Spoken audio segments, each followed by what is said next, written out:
Good evening साथियों, मैं doctor Zakir Hussain, assistant professor, department of history, government arts college Alwar. साथियों, अभी कैंपस में था तो मेरा मन किया कि अपने बाबू शोभाराम गवर्नमेंट आर्ट्स कॉलेज के बारे में अपने से जुड़े साथियों के साथ कुछ चर्चा करूं।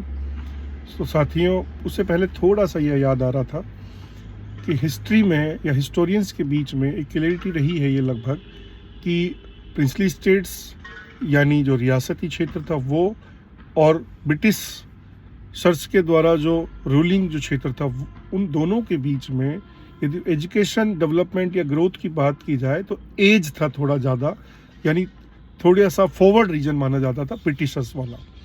लेकिन अलवर अपना आप में एक विशिष्ट क्षेत्र इसलिए था कि यहाँ के राजा महाराजाओं ने स्टार्टिंग से ही एजुकेशन पर ध्यान दिया।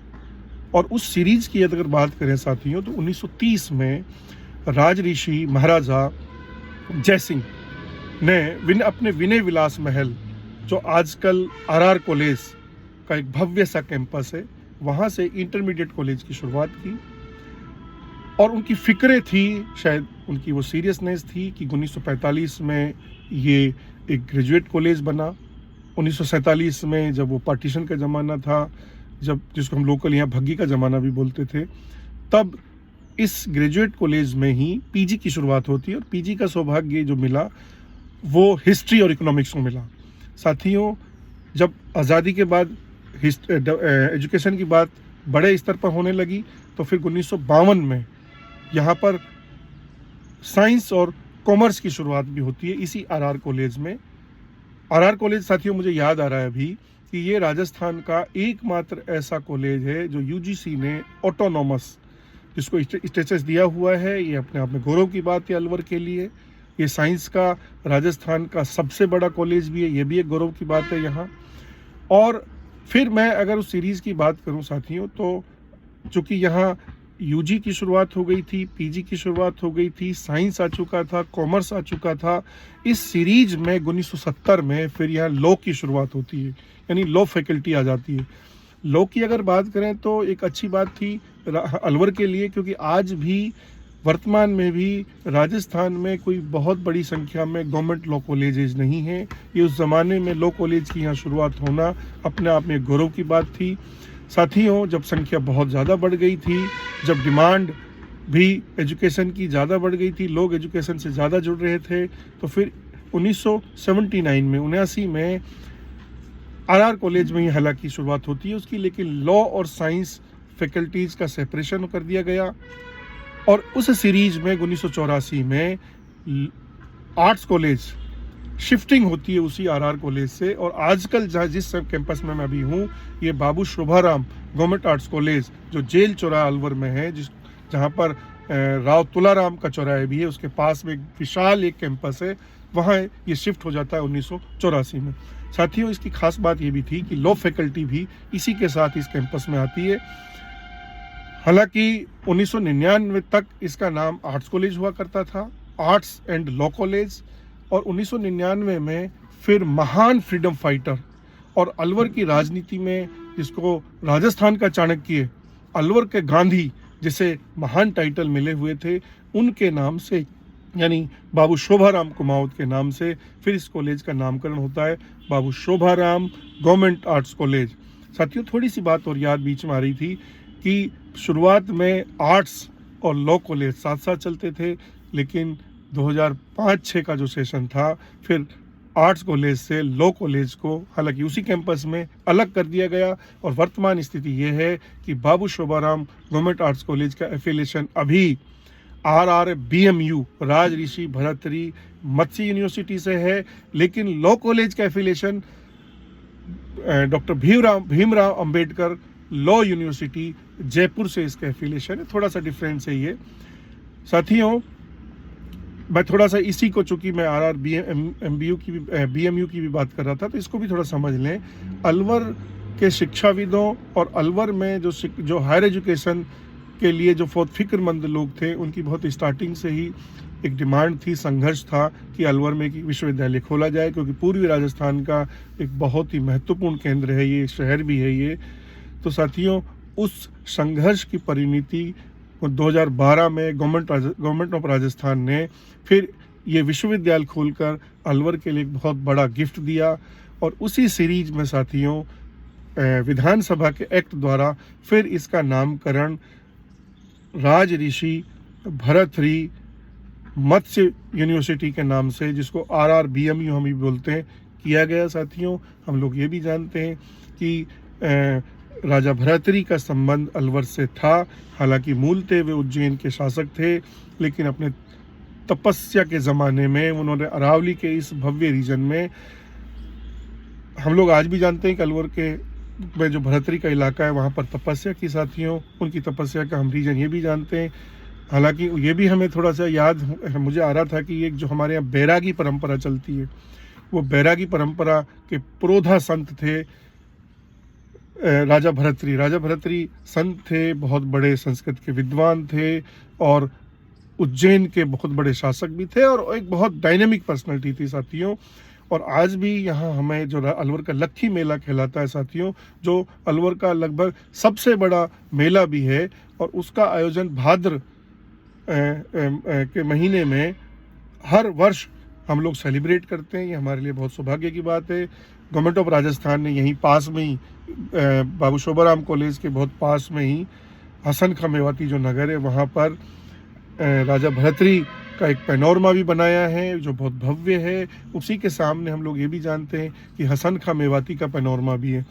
साथियों मैं बाबू शोभाराम गवर्नमेंट आर्ट्स कॉलेज की अगर बात करूं तो ये राजस्थान का सबसे बड़ा आर्ट्स कॉलेज है, जहां पर लगभग 7 से 8 हज़ार रेगुलर स्टूडेंट्स हैं। और यदि मैं फैकल्टीज़ की बात करूं तो यहाँ सैंक्शनड पोस्ट साथियों 110 के आसपास है। हालांकि अभी ट्रांसफ़र होने के कारण या रिटायरमेंट के कारण अभी लगभग 85-86 लोग पोस्टेड हैं। हालांकि ये एक रेगुलर प्रक्रिया, लोग आते जाते हैं। बड़ी बात है सैंक्शन पोस्ट की। साथियों यहाँ लगभग 10 सब्जेक्ट में पीजी की सुविधा है और लगभग 13 सब्जेक्ट में साथियों यहाँ यूजी की सुविधा है। अभी पिछले दिनों राजस्थान गवर्नमेंट ने यहाँ कंप्यूटर साइंस, उर्दू और सैनिक विज्ञान मिलिट्री साइंस में यूजी की शुरुआत की है। एक बड़ी बात है ये कि यहाँ पर एक साथ इतने सब्जेक्ट्स होना। साथियों इस कॉलेज में जहाँ मैं अभी खड़ा हूँ पास में ही कैंटीन है, एक बहुत प्यारी सी बच्चों के लिए। हमारे यहाँ मैं पीछे मेरे जहाँ अभी है यहाँ स्काउट गाइड का ऑफिस है।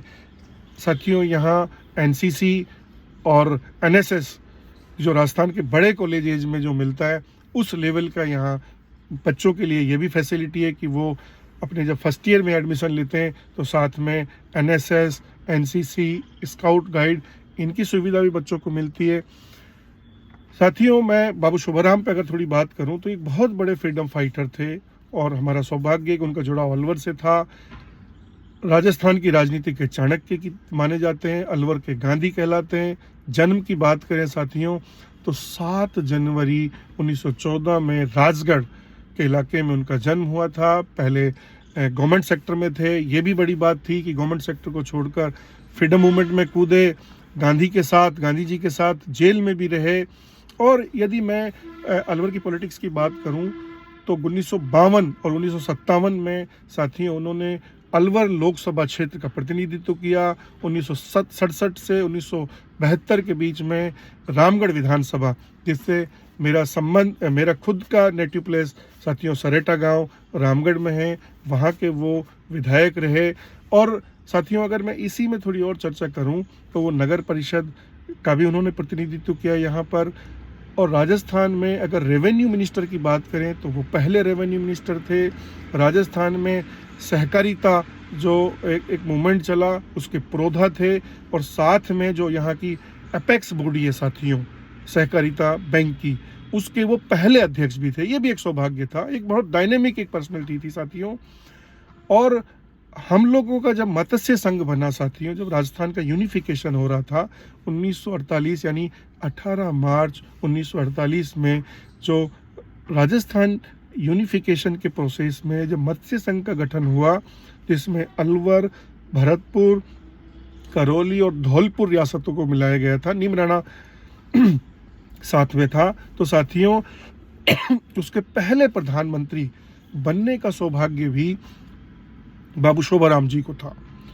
साथियों बाद में 15 मई 1949 में, जब, चूँकि हम लोग जानते हैं कि राजस्थान का जो फॉर्मेशन हुआ, जो पुनर्गठन हुआ, जो आज का राजस्थान है, वो कुल 7 चरणों में हुआ। उसका कारण ये था कि राजस्थान, हम लोग जानते हैं कि इंडिया का सबसे बड़ा स्टेट है, बहुत बड़ा रीजन यहाँ था, तो 7 प्रोसेस उसके लिए लाए गए थे। और उस प्रोसेस में जब वृहद राजस्थान से आगे का डेवलपमेंट था, तो वो उसमें मत्स्य संघ को उसमें मिलाया जाता है साथियों। और उसी टाइम जब हीरालाल शास्त्री राजस्थान के प्रधानमंत्री बनते, उस वाले जो सेगमेंट था, तो उसमें रेवेन्यू मिनिस्टर के रूप में शपथ ली जाती है बाबू शोभाराम द्वारा।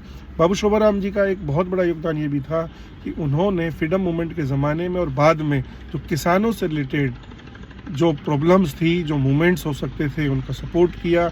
यानी एक और बात थी साथियों, उस ज़माने में जो भारतीय राष्ट्रीय कांग्रेस थी, उसके वो अध्यक्ष भी रहे राजस्थान इकाई के, ये भी एक अच्छी बात थी। और चूँकि उनका एक बड़ा योगदान था, तो उनके नाम से साथियों ये कॉलेज बनता है। आज अगर इस कॉलेज का मैं इम्पोर्टेंस बताऊं, तो अलवर ज़िले में जो शिक्षा से जुड़ी पर्सनैलिटीज़ रही हैं बड़ी बड़ी, वो भी, और आज जो अलवर में, चूँकि अब तो एक अच्छी बात ये रही कि गवर्नमेंट की पॉलिसीज रही कि अब कम से कम ब्लॉक लेवल तक एजुकेशन की बात करने के लिए कॉलेजेस खोले जा रहे हैं। लेकिन पहले जब ज़्यादा कॉलेजेस नहीं था, तो अलवर ही नहीं बल्कि पड़ोस के हरियाणा तक के इलाके के लोगों के लिए एक शिक्षा का बहुत बड़ा केंद्र था ये। और अलवर से जो जुड़े लोग हैं पुराने, उन सब का लगभग एजुकेशन बैकग्राउंड यहीं से जुड़ा हुआ है साथियों। मेरे पीछे ही एक लाइब्रेरी है। एक बड़ी बात इस लाइब्रेरी की ये है कि यहाँ लगभग 80,000 बुक्स हैं, पुरानी पांडुलिपियाँ हैं संस्कृत की, और कई भाषाओं की यहाँ पांडुलिपियाँ हैं। ये रिसर्च का एक बहुत बड़ा सेंटर है साथियों। ये भी एक बड़ी बात है, कॉलेज का सौभाग्य है। इस कॉलेज की खूबी साथियों ये भी है, हालांकि ये एक अनऑफिशियल डेटा मैं आपको दे रहा हूँ, कि राजस्थान में यदि सबसे एजुकेटेड कहीं फैकल्टीज़ हैं, तो वो सौभाग्य भी बाबू शोभाराम गवर्नमेंट आर्ट्स कॉलेज को है। ये ज़िले का सबसे प्रीमियर कॉलेज है साथियों। नेक के द्वारा ये B+ ग्रेड इस कॉलेज को मिला, जो कि एक बड़ा सौभाग्य है इस कॉलेज के लिए। और अभी नेक होने वाला है, और हम लोग जिस तरह से अभी कोशिश कर रहे हैं, हमें उम्मीद है कि इस बार कम से कम A ग्रेड इस कॉलेज को मिले साथियों। एक और इस कॉलेज की खूबी ये है कि ये जो भारत निर्वाचन आयोग है, उसके द्वारा जब इलेक्शन होते हैं, चाहे वो विधानसभा के होते हों, चाहे लोकसभा के होते हों साथियों, तो उनकी मतपेटियों का कलेक्शन और जो मतदान की जो प्रक्रिया मतगणना की जो प्रक्रिया है, वो यहीं होती है। और इस कॉलेज की एक लोकेशन की अगर बात करूं, तो रेलवे स्टेशन ज़्यादा दूर नहीं है यहाँ से, कई सारे रूट्स यहाँ से गुजरते हैं। यानी अपने आप में एक बेहतरीन कॉलेज है साथियों ये बाबू शोभाराम गवर्नमेंट आर्ट्स कॉलेज। मैं जो पेरेंट्स भी अगर इसको देख रहे हो मेरी वीडियो को, तो मेरे उनसे रिक्वेस्ट है कि आप लोग, यदि आपकी सुविधा अलवर से जुड़ने की है, आर्ट्स में स्टूडेंट्स हैं, तो फिर आप कोशिश कर सकते हैं कि अपने बच्चों के एडमिशन दिलाएं। मैं अगर अलवर ज़िले की थोड़ी बात और कर लूं, अलवर सिटी की बात कर लूं, तो यहाँ 2-3 कॉलेज साथियों और हैं। यहाँ एक शास्त्री संस्कृत कॉलेज भी है, जो 1992 में घोड़ा फेर के चौराहे पर खोला गया था साथियों। संस्कृत विद्यार्थियों के लिए एक बेस्ट डेस्टिनेशन हो सकता है। कॉमर्स कॉलेज मैं आपको बता ही रहा था अभी कि ये पहले RR कॉलेज में चलता था, लेकिन पिछले वर्ष सेपरेट जब बिल्डिंग बन गई, तो ये बुद्ध विहार का जो इलाका है, यहाँ से बहुत दूर नहीं है, वहाँ एक भव्य कैंपस अभी कॉमर्स कॉलेज का भी बन गया है, वहाँ पर शिफ्ट भी हो गया है, तो वहाँ कॉमर्स कॉलेज है साथियों। इसी तरह से 1964 में एक बहुत बड़े साथियों हमारे यहाँ एक शिक्षाविद भी थे, और एक बहुत बड़े उद्योगपति थे, जिसको हम लोग बोलते थे लाला राम रिचपाल। उन्होंने उस गर्ल्स कॉलेज को खुलवाने के लिए तपस्या की, और इतनी बड़ी तपस्या थी कि जो अभी एक बड़ा सा कैंपस है, जिसको हम लोग GD कॉलेज बोलते हैं, उस कॉलेज की ज़मीन और बहुत सारी सुविधाएं उनके द्वारा दी गई थी। तो फिर उनकी माता गौरी देवी के नाम से फिर वो कॉलेज खोला गया, जिसको हम अब लोग अभी शॉर्ट में GD कॉलेज बोलते हैं। GD कॉलेज की अगर साथियों बात करें, तो उसकी खूबी ये भी है कि चूँकि गर्ल्स का कॉलेज है, तो वहाँ तीनों फैकल्टीज़, यानी 4 फैकल्टीज़ वहाँ PG है, और लगभग 21 फैकल्टीज़ में वहाँ 21 सब्जेक्ट्स में साथियों वहाँ UG है।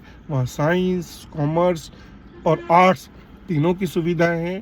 तो साथियों, यहीं पर हम लोग ये भी जानते हैं कि इसी बाबू शोभाराम गवर्नमेंट आर्ट्स कॉलेज के कोने में जो एक गर्ल्स हॉस्टल था, वहाँ यूनिवर्सिटी जो RRBMU जिसकी हम बात कर रहे थे अभी, उसका एडमिनिस्ट्रेशन ब्लॉक भी यहीं चलता है। हालांकि अभी हाल ही में हल्दीना जो गांव है, जो कि यहीं हम लोग जानते हैं कि अलवर के बहुत दूर नहीं है, मालाखेड़ा ब्लॉक में पड़ता है, वहाँ पर साथियों यूनिवर्सिटी का एक भव्य कैंपस बन चुका है।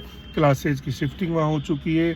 यानी अलवर में साथियों अगर हम बात करें तो एजुकेशन हब, ये इसका पोटेंशियल है बहुत ज़्यादा, उसका डेवलपमेंट भी हो रहा है, चूँकि ये ईस्टर्न राजस्थान का बहुत बड़ा पॉइंट है, बहुत बड़ा रीजन है। और यहाँ अगर हम कोचिंग्स की भी बात करें तो उनकी भी यहाँ अच्छी शुरुआत हो गई है। तो एजुकेशन में बहुत बड़ा योगदान चूँकि साथियों मेरे से जुड़े कॉलेज का है, तो मैंने आपके साथ ऐसे ही इसकी तारीख और इसकी बातें शेयर की। और आप सबको आपने ये सुना, देखा और आप जुड़े, इसके लिए थैंक यू साथियों, बहुत बहुत शुक्रिया साथियों।